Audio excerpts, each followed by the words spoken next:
As we've been reporting here at CBS News, a judge ordered the Justice Department to file a redacted version of the affidavit used to search former President Trump's home in Mar-a-Lago. The Justice Department has until next Thursday. In a CBS News exclusive, we spoke with Texas Congressman Mike McCaul. He's the top Republican on the House Foreign Affairs Committee. McCaul is also a former federal prosecutor. We spoke about the war in Ukraine and the FBI search of Mar-a-Lago. So is the unsealing or partial unsealing of this affidavit an opportunity for the FBI and the Justice Department to make a clear case about the justification of the raid? Precisely. And that's what I've been really saying all along. Are we just talking about a clerical error with the archivist? Or is it a violation of classified procedures, which the president has authorization to declassify? Or is it something more than that? And that's what I'm particularly interested in. As you know, sometimes these search warrants can be directed on various statutes, criminal, and sometimes they can also be a fishing expedition for something else, like, say, possibly January 6th. From your experience working with law enforcement, was the FBI raid by the books? Well, I think they conducted it by the books. I think there are many Americans who think this is a vindictive search done on the heels of all these other investigations that didn't stick during Trump's presidency, and now these out of office, they're still coming after him. And I think that's why, again, the American people are entitled to know what was the real basis behind this very extreme, very heavy-handed measure. Based on our reporting here at CBS News, the Trump team says there is security camera video of the FBI search, and there are internal discussions about how to handle it and whether it should be released.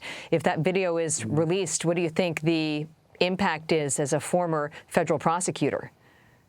I think if the FBI somehow deviated from the scope of the search warrant, that is a big issue, as you know, and the surveillance cameras would be the best evidence of that.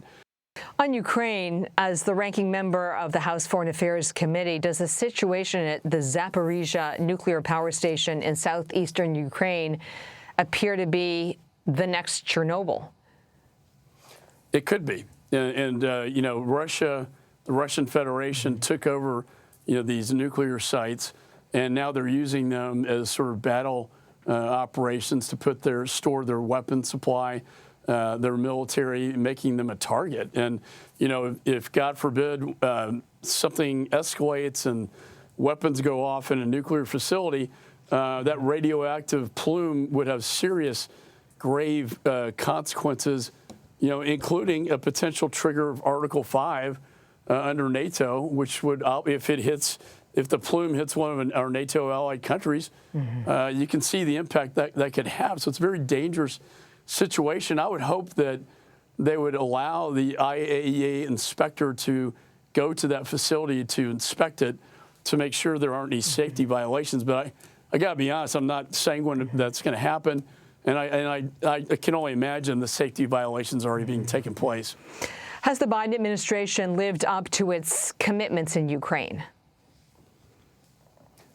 I think getting NATO solidified was very important. I will give them high marks for that, and also getting Finland and Sweden to join was very, very significant. I wish the weapons had been brought in before the invasion and not after, and I was telling the administration that well before, the fall, when this happened. But what's really interesting, Catherine, is that when did this deployment of troops really begin, and when did it escalate? In Belarus, what we saw by satellite imagery was they had a normal deployment that would take place in March or April.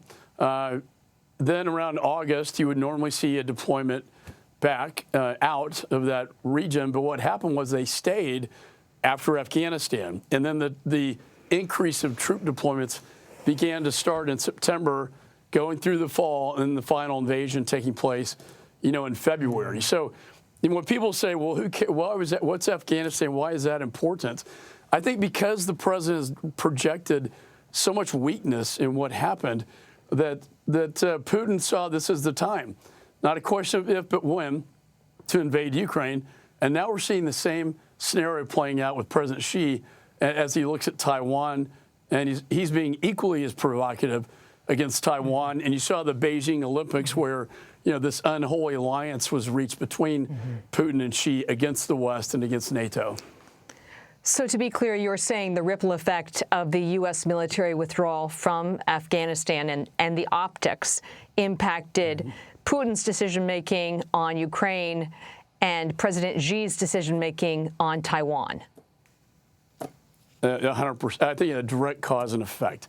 And that's not just my word. There are a lot of intelligence analysts that would tell you that, that there was a cause and effect between the collapse and the really embarrassment of that situation and really degrading us as a world power from our foreign adversaries' perspective. It emboldened them and empowered our foreign adversaries like Russia, China, Iran, by the way, who's now getting closer to a bomb, and Kim Jong-un as well. It had a direct cause and effect on that, and I think that's one of the biggest takeaways, in my view, from the collapse of Afghanistan.